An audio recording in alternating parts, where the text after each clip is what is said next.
ಮದುವೆಗಳಲ್ಲಿ ಮತ್ತು ಪಾರ್ಟಿಗಳಲ್ಲಿ ಮಾಡುವಂತಹ ಮಟರ್ ಪನ್ನೀರನ್ನು ಮನೆಯಲ್ಲಿ ತುಂಬಾ ಸುಲಭ ವಿಧಾನದಲ್ಲಿ ಮಾಡ್ಕೊಳ್ಬಹುದು. ಯಾವುದೇ ಸ್ಪೆಷಲ್ ಮಸಾಲೆಯನ್ನು ಬಳಸದೆ ಎಷ್ಟೇ ಕ್ವಾಂಟಿಟಿಯಲ್ಲಿ ಮಾಡ್ಕೊಳ್ಳಿ, ಇದೇ ಕಲರ್ ಮತ್ತು ಇದೇ ಟೆಕ್ಸ್ಚರ್ ಬರುತ್ತೆ.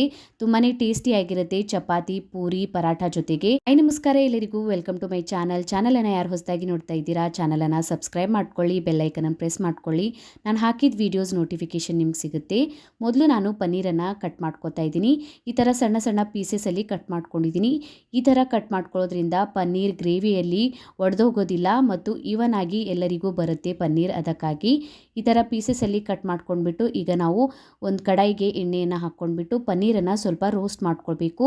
ನೀವು ಬೇಕಾದರೆ ಗೋಲ್ಡನ್ ಬ್ರೌನ್ ಕಲರ್ ಬರೋ ತನಕ ಇದನ್ನು ರೋಸ್ಟ್ ಮಾಡ್ಕೊಳ್ಬೋದು. ನಾನಿಲ್ಲಿ ಸ್ವಲ್ಪನೇ ರೋಸ್ಟ್ ಮಾಡ್ಕೊಂಡಿದ್ದೀನಿ. ಈ ಥರ ಮಾಡ್ಕೊಳ್ಳೋದ್ರಿಂದ ಪನ್ನೀರ್ ಜಾಸ್ತಿ ಹಾರ್ಡಾಗಿ ಬರೋದಿಲ್ಲ. ಅದಕ್ಕಾಗಿ ಈಗ ನಾನು ಪನ್ನೀರನ್ನು ತೆಕ್ಕೋತಾ ಇದ್ದೀನಿ.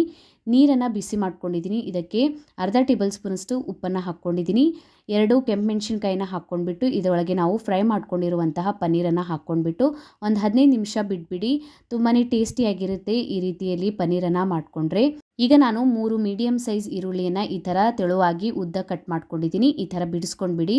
ಇದನ್ನು ಈಗ ಒಂದು ಕಡಾಯಿನ ಬಿಸಿ ಮಾಡ್ಕೊಂಡ್ಬಿಟ್ಟು ಎಣ್ಣೆಯನ್ನು ಹಾಕ್ಕೊಂಡಿದ್ದೀನಿ. ನೀವು ಎಣ್ಣೆ ಒಳಗೆ ಇದನ್ನು ಹಾಕ್ಕೊಂಡ್ಬಿಟ್ಟು ಗೋಲ್ಡನ್ ಬ್ರೌನ್ ಕಲರ್ ಬರೋವರೆಗೂ ಫ್ರೈ ಮಾಡ್ಕೊಳ್ಳಿ.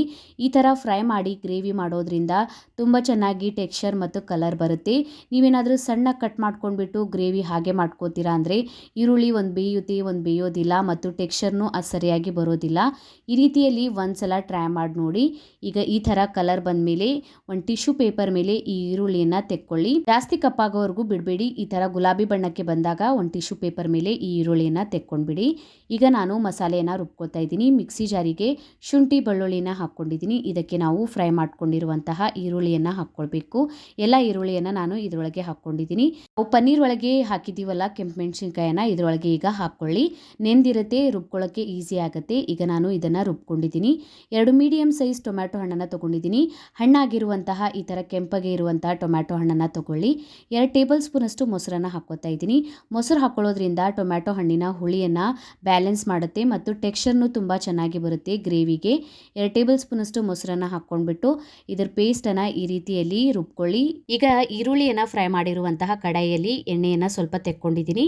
ಅದೇ ಕಡಾಯಿಯಲ್ಲಿ ಮಾಡ್ಕೊಳ್ಳಿ. ಈರುಳ್ಳಿ ಫ್ರೈ ಮಾಡಿರುವಂತಹ ಫ್ಲೇವರ್ ಇರುತ್ತೆ ಇದರೊಳಗೆ. ಎಣ್ಣೆಯನ್ನು ಬಿಸಿ ಮಾಡ್ಕೊಂಡ್ಬಿಟ್ಟು ಈಗ ನಾನು 1 ಟೇಬಲ್ ಸ್ಪೂನಷ್ಟು ಜೀರಿಗೆಯನ್ನು ಹಾಕ್ಕೊಂಡಿದ್ದೀನಿ. ರುಬ್ಕೊಂಡಿರುವಂತಹ ಮಸಾಲೆಯನ್ನು ಹಾಕ್ಕೊಂಡ್ಬಿಟ್ಟು ಮಸಾಲೆಯನ್ನು 1-2 ನಿಮಿಷ ಮೀಡಿಯಂ ಫ್ಲೇಮ್ನಲ್ಲಿ ಸರಿಯಾಗಿ ಹುರ್ಕೊಳ್ಳಿ. ಟೊಮ್ಯಾಟೊ ಹಣ್ಣಿನ ಸ್ವಲ್ಪ ಹಸಿ ವಾಸನೆ ಹೋಗೋವರೆಗೂ ಫ್ರೈ ಮಾಡ್ಕೊಂಡಿದ್ದೀನಿ. ಈಗ ಇದನ್ನು ನಾವು ಮುಚ್ಚಳನ ಮುಚ್ಚಿಬಿಟ್ಟು ಸರಿಯಾಗಿ ಬೇಯಿಸ್ಕೊಳ್ಬೇಕು. ಇಲ್ಲ ಅಂದರೆ ಎಲ್ಲ ಮೇಲ್ಗಡೆ ಸಿಡಿಯುತ್ತೆ. ಅದಕ್ಕಾಗಿ ಇದಕ್ಕೆ ಈಗ ನಾನು ಅರ್ಧ ಟೇಬಲ್ ಸ್ಪೂನಷ್ಟು ಅರಿಶಿಣದ ಪುಡಿ, 1 ಟೇಬಲ್ ಸ್ಪೂನಷ್ಟು ಖಾರದ ಪುಡಿಯನ್ನು ಹಾಕ್ಕೊಂಡಿದ್ದೀನಿ. 1 ಟೇಬಲ್ ಸ್ಪೂನಷ್ಟು ಧನಿಯಾ ಪೌಡರ್ನ ಹಾಕ್ಕೊಂಡಿದ್ದೀನಿ. 1 ಟೇಬಲ್ ಸ್ಪೂನಷ್ಟು ಗರಂ ಮಸಾಲಾನ ಹಾಕ್ಕೊಂಡಿದ್ದೀನಿ. ರುಚಿಗೆ ತಕ್ಕಷ್ಟು ಉಪ್ಪನ್ನು ಹಾಕ್ಕೊಂಡ್ಬಿಟ್ಟು ಇದನ್ನು ಸರಿಯಾಗಿ ಮಿಕ್ಸ್ ಮಾಡ್ಕೊಳ್ಳಿ. ಯಾವುದೇ ಸ್ಪೆಷಲ್ ಮಸಾಲೆಯನ್ನು ಹಾಕೋದು ಬೇಡ.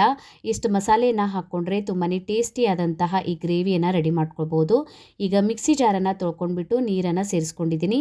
ಗ್ರೇವಿಗೆ ಈಗ ನೀರನ್ನು ಸೇರಿಸ್ಕೊಂಡ್ಬಿಟ್ಟು ಮೇಲ್ಗಡೆಯಿಂದ ಮುಚ್ಚಳನ ಮುಚ್ಚಿಬಿಟ್ಟು 1-2 ನಿಮಿಷ ಇದನ್ನು ಸರಿಯಾಗಿ ಬೇಯಿಸ್ಕೊಳ್ಳಿ. 2-3 ನಿಮಿಷ ಆಗಿದ್ಮೇಲೆ ಗ್ರೇವಿ ಸರಿಯಾಗಿ ಎಣ್ಣೆಯನ್ನು ಬಿಟ್ಬಿಡುತ್ತೆ. ಈ ಥರ ಟೆಕ್ಸ್ಚರ್ನಲ್ಲಿ ಗ್ರೇವಿ ರೆಡಿಯಾಗುತ್ತೆ. ಈಗ ಇದಕ್ಕೆ ನಾನು 1 ಕಪ್ಪಷ್ಟು ಹಸಿ ಬಟಾಣಿಯನ್ನು ನೀರೊಳಗೆ ಹಾಕ್ಕೊಂಡ್ಬಿಟ್ಟು ಬೇಯಿಸ್ಕೊತಾ ಇದ್ದೀನಿ. ಬೇಯಿಸ್ಕೊಂಡ್ಬಿಟ್ಟು ಇದನ್ನು ನೀವು ಗ್ರೇವಿ ಒಳಗೆ ಹಾಕ್ತಿರಲ್ಲ ಅವಾಗೇ ನೀರೊಳಗಿಂದ ಹೊರಗಡೆ ತೆಕ್ಕೊಳ್ಳಿ.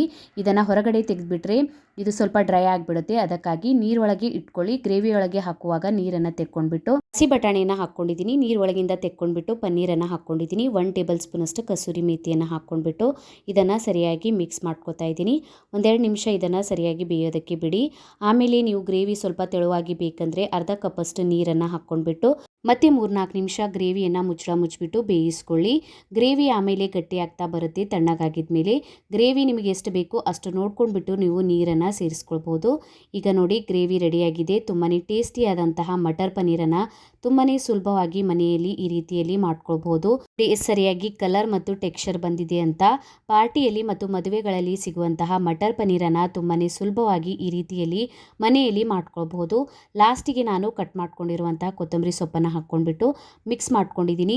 ಮಟರ್ ಪನ್ನೀರನ್ನು ಚಪಾತಿ, ಪೂರಿ, ಪರೋಟ ಜೊತೆಗೆ ತಿನ್ಕೊಳ್ಳಿ. ತುಂಬಾ ಟೇಸ್ಟಿಯಾಗಿರುತ್ತೆ. ಟ್ರೈ ಮಾಡಿ ನೋಡಿ, ಕಮೆಂಟ್ ಒಳಗೆ ತಿಳಿಸಿ ವಿಡಿಯೋ ಹೇಗೆ ಅನ್ನಿಸ್ತಂತ. ನೀವು ಎಷ್ಟೇ ಕ್ವಾಂಟಿಟಿಯಲ್ಲಿ ಈ ಮಟರ್ ಪನ್ನೀರನ್ನು ಮಾಡಿಕೊಂಡ್ರೆ ಇದೇ ಥರ ಕಲರ್ ಮತ್ತು ಟೆಕ್ಸ್ಚರ್ ಬರುತ್ತೆ. ತುಂಬಾ ಟೇಸ್ಟಿಯಾಗಿ ಸುಲಭವಾಗಿ ಮನೆಯಲ್ಲಿ ಯಾವುದೇ ಸ್ಪೆಷಲ್ ಮಸಾಲೆಯನ್ನು ಬಳಸದೆ ಈ ಮಟರ್ ಪನ್ನೀರನ್ನು ಮಾಡ್ಕೊಳ್ಳಿ. ವಿಡಿಯೋ ಇಷ್ಟ ಆಗಿತ್ತಂದರೆ ವಿಡಿಯೋಗೊಂದು ಲೈಕ್ ಮಾಡಿ, ಫ್ಯಾಮಿಲಿ ಮತ್ತು ಫ್ರೆಂಡ್ಸ್ ಜೊತೆ ಶೇರ್ ಮಾಡ್ಕೊಳ್ಳಿ. ಇದೇ ರೀತಿಯ ವೀಡಿಯೋಸನ್ನು ನೋಡೋಕೆ ಚಾನಲನ್ನು ಸಬ್ಸ್ಕ್ರೈಬ್ ಮಾಡ್ಕೊಳ್ಳಿ, ಬೆಲ್ ಐಕನನ್ನು ಪ್ರೆಸ್ ಮಾಡ್ಕೊಳ್ಳಿ. ನಾನು ಹಾಕಿದ ವೀಡಿಯೋಸ್ ನೋಟಿಫಿಕೇಷನ್ ನಿಮ್ಗೆ ಸಿಗುತ್ತೆ.